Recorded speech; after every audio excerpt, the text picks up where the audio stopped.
Hello friends, आज हम पढ़ने जा रहे हैं अमेंडमेंट्स ऑफ द कॉन्स्टिट्यूशन। तो हम इसको पूरा इन डेप्थ पढ़ेंगे, सब कुछ जानने की कोशिश करेंगे। प्रीलिम्स के पर्सपेक्टिव से भी पढ़ेंगे, मेंस के पर्सपेक्टिव से भी पढ़ेंगे।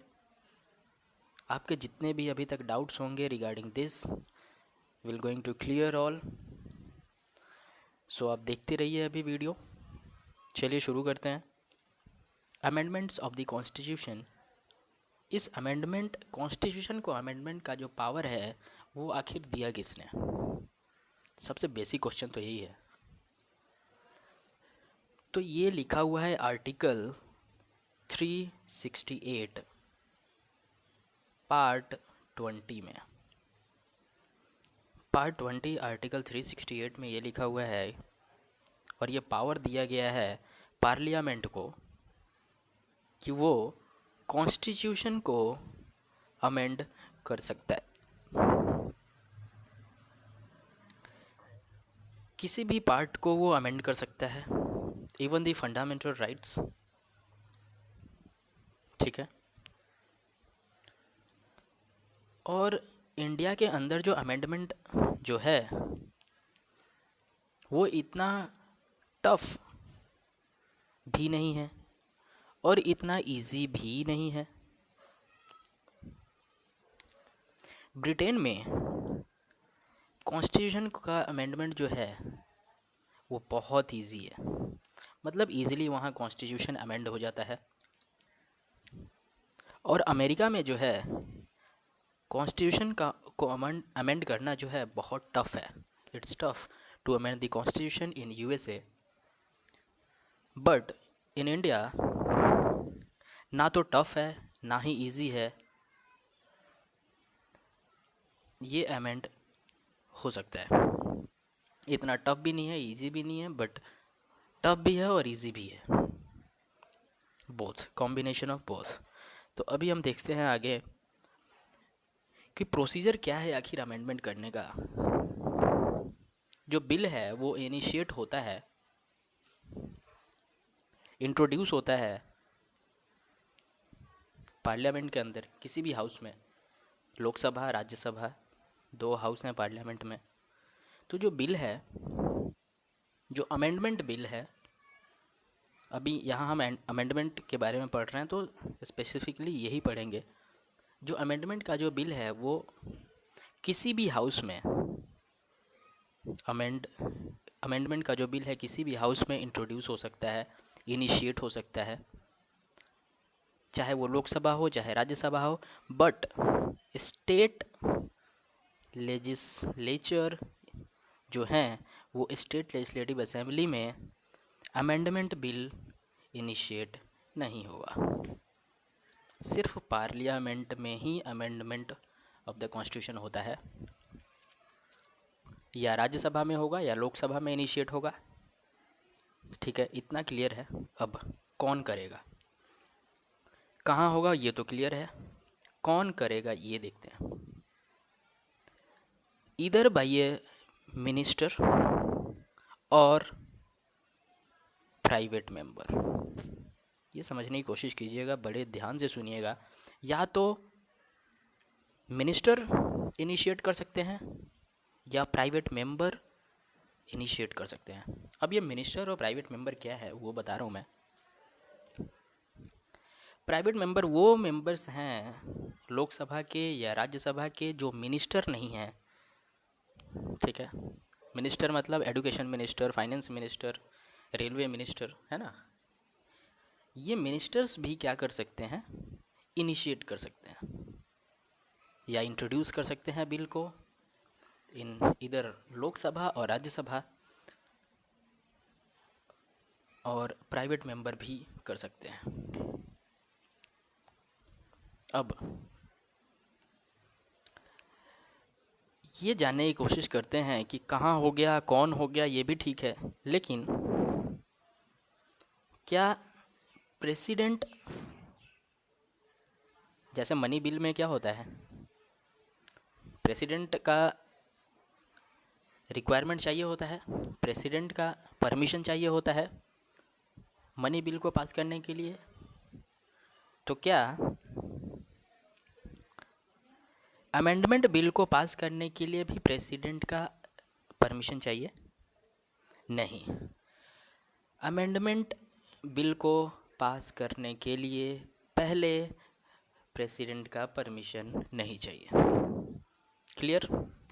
कहाँ होगा ये भी क्लियर हो गया, कौन करेगा ये भी क्लियर हो गया, प्रेसिडेंट का परमिशन चाहिए या नहीं ये भी क्लियर हो गया। Now we are moving to कि कौन कितना मेजॉरिटी चाहिए पास करने के लिए। बिल तो इंट्रोड्यूस हो गया, अब इसको बिल को पास करने के लिए पार्लियामेंट में कितना मेजॉरिटी चाहिए। तो अमेंडमेंट बिल को पास करने के लिए स्पेशल मेजॉरिटी चाहिए। Special majority, that is effective majority more than the total membership of the house and 2/3 members of the house present and voting। जो स्पेशल मेजॉरिटी है चाहिए, स्पेशल मेजॉरिटी वो क्या है कि जितने मेंबर प्रेजेंट हैं, जितने मेंबर प्रेजेंट है 50% से ज़्यादा, 50% से ज़्यादा, 50% से ज़्यादा and majority of 2/3 of the members present and voting. अगर प्रेजेंट हैं, जितने प्रेजेंट हैं उसका 2/3 से ज़्यादा होना चाहिए। जितना प्रेजेंट हैं या तो लोकसभा में या राज्यसभा में सेपरेट बिल पास होगा, तो 2/3 मेंबर जो हैं वो वोट करना चाहिए बिल को। 2/3 मेंबर, ठीक है, 2/3 member of the house present and voting, ठीक है, मोर देन 50%। अब ये देखते हैं क्या कि जॉइंट सीटिंग हो, अगर सपोज करो कि एक लोकसभा ने पास कर दिया बिल को, ये स्पेशल मेजॉरिटी आप याद रखना, आ सकता है क्वेश्चन में। और जॉइंट क्या, एक सपोज कीजिए एक लोकसभा ने बिल को पास कर दिया, अब राज्यसभा में पास नहीं हो रहा है, तो क्या जॉइंट सीटिंग बैठाई जाएगी? नहीं। अमेंडमेंट के केस में जॉइंट सीटिंग नहीं बैठाई जाएगी। अमेंडमेंट ऑफ द कॉन्स्टिट्यूशन के केस में लोकसभा और राज्यसभा का जॉइंट सीटिंग नहीं होगा। अगर डिसएग्रीमेंट है तो नहीं होगा, ठीक है। तो दोनों हाउस ने क्या किया कि बिल को पास कर दिया। पास होने के बाद, अच्छा ओके, अभी स्टेट रोल देख लेते हैं। बिल पास हो गया, ठीक है। अब स्टेट रोल क्या कहता है कि अगर तो अमेंडमेंट ऑफ द कॉन्स्टिट्यूशन में स्टेट का भी कोई प्रोविज़न है, कोई फेडरल प्रोविज़न है, फेडरल मतलब स्टेट का भी कोई अगर प्रोविज़न है जिसको जो है पार्लियामेंट अमेंड करना चाहती है, तो वो स्टेट के लेजिस्लेचर्स का भी जो रेटिफाई कर सकते हैं उसके, it must also be ratified by the legislature of the half of the state by a simple majority. यहाँ पे क्या होगा, सिंपल मेजोरिटी होगा, मतलब कि 50%। सपोज स्टेट लेजिस्लेटिव असेंबली में ये बिल भेज दिया गया, क्योंकि फेडरल स्ट्रक्चर है, फेडरल प्रोविज़न है उसके अंदर। तो अब स्टेट लेजिस्लेटिव असेंबली में क्या होगा, 50%, मतलब सिंपल मेजॉरिटी से पास होना चाहिए 50%, जस्ट 50%, ठीक है, 50% प्लस 1 मेंबर से पास होना चाहिए, ओके राइट। और अगर पास नहीं भी होता है तो भी फ़र्क नहीं पड़ता है, ये हम आगे जानने की कोशिश करेंगे। अगर स्टेट जो है परमिशन नहीं भी देता है, रेटिफाई नहीं भी करता है, तो भी इतना फ़र्क नहीं पड़ता है, वो बिल पास हो जाएगा, ठीक है। लेकिन क्वेश्चन में अगर आता है तो आपको सिंपल मेजॉरिटी लिखना है इन फेडरल। अब देखते हैं प्रेसिडेंट का एसेंट क्या होगा।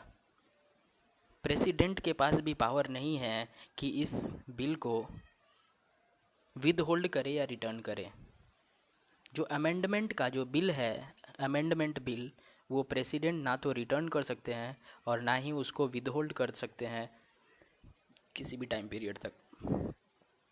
मतलब रोक के नहीं रख सकते हैं, विदहोल्ड मतलब रोक के नहीं रख सकते हैं किसी भी बिल को, मतलब अमेंडमेंट बिल को, और रिटर्न भी नहीं कर सकते हैं कुछ चेंजेस के लिए। इनको एसेंट देना ही पड़ेगा चाहे कैसे भी दें। प्रेसिडेंट को एसेंट देना ही पड़ेगा बिल को, मतलब बिल को पास मंजूरी देनी ही पड़ेगी। अब प्रेसिडेंट मंजूरी दे दिया बिल को, अब बिल जो है वो बन गया एक्ट। जैसे ही प्रेसिडेंट ने साइन कर दिया बिल पे, रामनाथ कोविंद जी ने जैसे ही साइन कर दिया, वैसे ही ये बिल बन गया एक्ट, राइट। तो ऐसे होता है amendment of the constitution. All clear?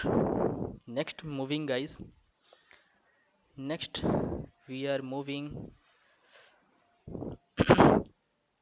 Simple majority, special majority और special majority plus consent of state. ये तीन तरह से कोई भी बिल पास होता है। अब हम ये जानने की कोशिश करते हैं कि आखिर सिंपल मेजॉरिटी के अंदर आता क्या है। अभी हमने देखा कि स्पेशल मेजॉरिटी के अंदर आता है amendment of the constitution, and consent of state भी आता है अगर फेडरल जो है प्रोविज़न अगर है तो बिल के अंदर, राइट। अब हम ये जानने की कोशिश करते हैं एक एक सिंपल मेजॉरिटी से कौन कौन सा ऐसा बिल है जो सिंपल मेजॉरिटी से पास होगा। तो वो है आपका फॉर्मेशन ऑफ न्यू स्टेट। कोई अगर नया स्टेट बनाना चाह रहे हैं, अगर इंडिया क्या करती है अभी पीओके को अंदर, पीओके पे कब्जा कर लेती है, तो पीओके को एक नया स्टेट बनाना पड़ेगा। तो वो नया स्टेट बनाने के लिए जो है, स्टेट बनाने के लिए जो है सिंपल मेजॉरिटी से बिल पास होगा। अल्टरेशन ऑफ एरिया, किसी भी एरिया बढ़ाना हो, स्टेट का नामकरण करना हो या नाम बदलना हो, ये सब जो बिल है ये सिंपल मेजॉरिटी से पास होता है। पहले हमने अमेंडमेंट बिल देख लिया, अब ये सब जो बिल है ये भी हम धीरे धीरे देख रहे हैं, ठीक है। एडमिशन ऑफ न्यू स्टेट, नया स्टेट बनाना हो, एडमिट करना हो नया स्टेट को, ठीक है। सेकंड शेड्यूल भी सिंपल मेजॉरिटी के अंदर आता है। सैलरी और allowance of the member of parliament, ये भी सिंपल मेजॉरिटी में आता है, ठीक है। सिटीजनशिप एक्विजिशन और टर्मिनेशन, अभी सिटीजनशिप बिल पास हुआ था तो वो सिंपल मेजॉरिटी से पास हुआ था, मतलब कि सिंपल 50% प्लस 1 मेंबर ने अगर वोट कर दिया बिल को तो वो बिल पास हो जाएगा। अब देखते हैं हम स्पेशल मेजॉरिटी क्या है। स्पेशल मेजॉरिटी जो है वो आपका आर्टिकल 368 है। क्या है special majority? Article 368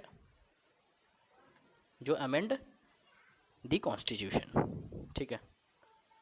fundamental right, DPSP, ये सब जो है आपका स्पेशल मेजॉरिटी से होगा, ठीक है। Special majority plus consent of state, अगर प्रेसिडेंट का इलेक्शन हो रहा है और उसमें कुछ चेंजेस करना है तो बिल पास करके क्या करेगा, special majority Rajya Sabha plus Lok Sabha का और साथ में स्टेट लेजिस्लेचर का भी रिक्वायर होगा।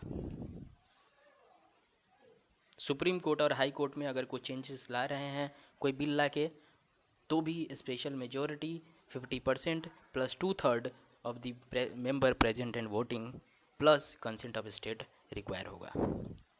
कोई भी लिस्ट 7 शेड्यूल का अगर चेंज करते हैं, 7 शेड्यूल क्या है, 3 लिस्ट है, स्टेट, यूनियन एंड